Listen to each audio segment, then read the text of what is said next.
പത്തനംതിട്ടയിൽ മഴ തുടരുന്നു. പമ്പാ തീരങ്ങളിലെ തിട്ടയിടയിലാണ് വലിയ ഭീഷണിയായി നിലനിൽക്കുന്നത്. അച്ചൻകോവിലാറിലും പമ്പയിലും ജലനിരപ്പ് മാറ്റമില്ലാതെ തുടരും.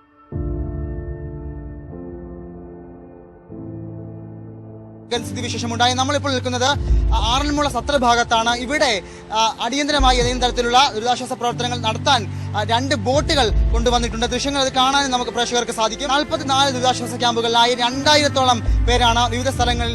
ജില്ലയിലെ പമ്പ, അച്ചൻകോവിലാർ, മണിമലയാർ നദികളിലെ ജലനിരപ്പ് കുറഞ്ഞു തുടങ്ങി.